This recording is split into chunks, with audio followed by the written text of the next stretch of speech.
From about 1525 to 1866, 12.5 million Africans were taken from their homeland and forcibly shipped across the Atlantic, a journey that almost 2 million of them wouldn't survive. By the turn of the 18th century, European merchants were building vessels capable of transporting hundreds of slaves per journey. These ships had extra portholes for ventilation, weapons mounted on deck in case of rebellion, and additional compartments added below deck to take on more human cargo. Before boarding the ships at African port cities, slaves were stripped of their clothing and remaining possessions and had their heads completely shaved. During boarding, which could take weeks or even months, slaves lived on the deck of the ship in a temporary wooden house constructed by the crew. The crew also installed netting around the deck of the ship, designed to catch slaves who might opt for death over forced servitude. Once moved below deck, slaves would find themselves stuffed into compartments with ceilings as low as 4.5 feet, where they would spend most of their voyage. They were segregated by gender and age. Adult men were kept separately and shackled in pairs. Women usually left unbound in their designated compartment, and children often free to move about the ship. There was no plumbing of any kind. Slaves were forced to relieve themselves where they sat, creating hellish conditions when combined with the heat and lack of ventilation below deck. Disease was rampant. Measles, smallpox, influenza, scurvy, and dysentery, the #1 killer, ravaged slaves and crew members alike.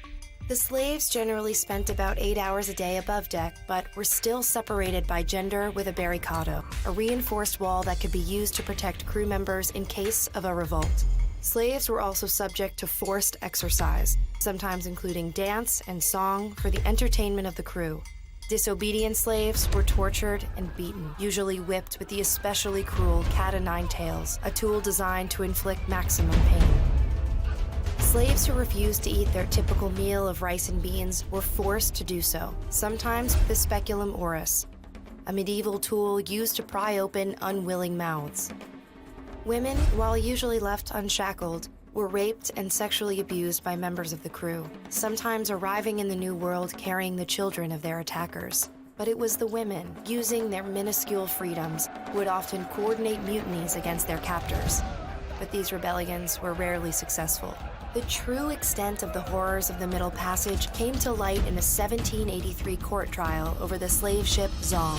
The Zong left Africa in 1781, with 442 enslaved on board. After a 2-month journey riddled with navigation errors, 62 slaves and 7 crew members had perished without reaching their destination. Disease was spreading throughout the ship, and fresh water was running dangerously low.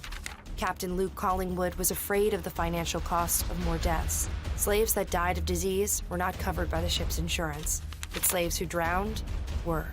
Some 133 slaves were thrown overboard. Collingwood claimed it was necessary to do so to halt the spread of disease. At the trial between the Zong's owners and their insurance company, the owners argued that because it was legal to kill sick animals for the health of a ship, it was legal to treat infected slaves the same. The court agreed, but the trial itself exposed the horrors aboard the Zong. The story was republished by British abolitionists with the name of the ship redacted, meant to show that this tragedy could happen on any slave ship across the Middle Passage.